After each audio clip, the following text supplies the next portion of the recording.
province, en réalité, actuellement, il y a nous, en tant que DEDER, chez nous, au Sud Kivu, nous n'avons pas encore vraiment eu à faire le désarmement, nous en tant que programme, mais il y a des combattants que nous avons trouvés dans la base de données de la section DEDER MONUSCO, et cela est réparti de la manière dont vous pouvez le voir sur le tableau. À Calais, nous avons 184 combattants précantonnés à Ziralo, et ça aussi c'est une question qui crée aussi des soucis pour nous. Ça doit vraiment être parmi nos premières actions à mener en province quand nous allons commencer. Comme ils sont là et ils ont été désarmés et figurent dans la base des données de la section DEDER MONUSCO, nous pouvons commencer par eux, comme Calais aussi fait partie des axes qui ont été donc sélectionnés par nous comme axes aussi prioritaires. Il y a aussi Chabunda qui a 834, dont 188 femmes dans le groupement des Bambuga Sud et Bambuga Nord. Et aussi Biegala et Batisha Diali. Et ces groupes armés-là sont de Kabbalah, et nous savons bien que ces gens-là, ils sont vraiment... Ils jouent un peu à double face.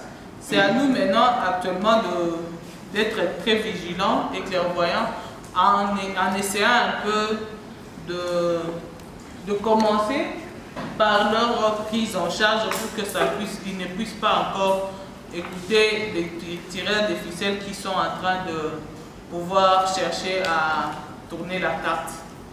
À Fizi, Uvira et Mwenga, il y a 86 groupes armés de Buhirwa, Kamama, CNPC, Toronto, Twiganeo, Muchingwa, Réunion, Simuzizi. Donc, tous ces combattants-là que nous venons de citer sont des combattants qui existent bel et bien dans la base des données de la section MONUSCO à travers nos 8 territoires et qui attendent que nous puissions juste aller vers eux pour leur réinsertion. Pour que aussi notre programme soit vraiment un programme qui n'aura pas aussi de blocage, il y a aussi la question de la gestion des enfants. La sortie des enfants des groupes armés et leur certification, nous avons déjà commencé. C'est là parce qu'ils sont encadrés par des agences de protection des droits des enfants qui sont financées par le grand partenaire en DEDER Enfants qui est l'UNICEF.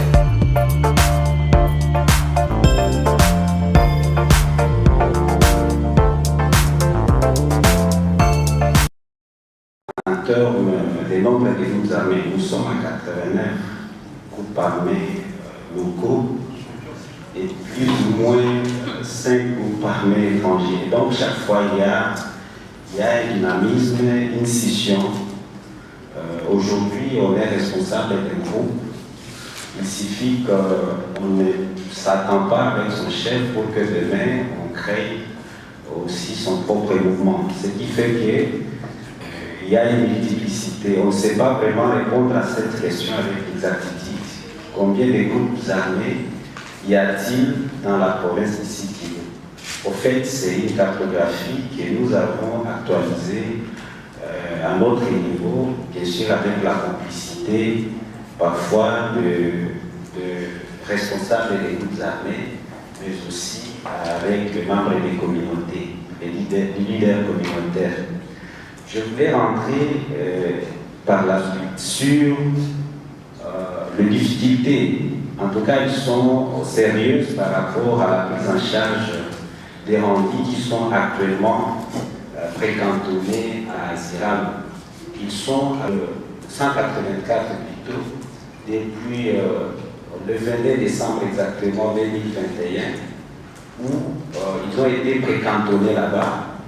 Et peut-être une convention pas vraiment formel a été effectué entre les programmes au niveau national et l'organisation UNIFA, qui a émis déjà, je crois, des rapports et des factures qui ceux-là ne sont pas encore payés. Et par rapport au plan d'évacuation, c'est rendu là dans la première proposition devrait être délocalisé des Irano vers les centres de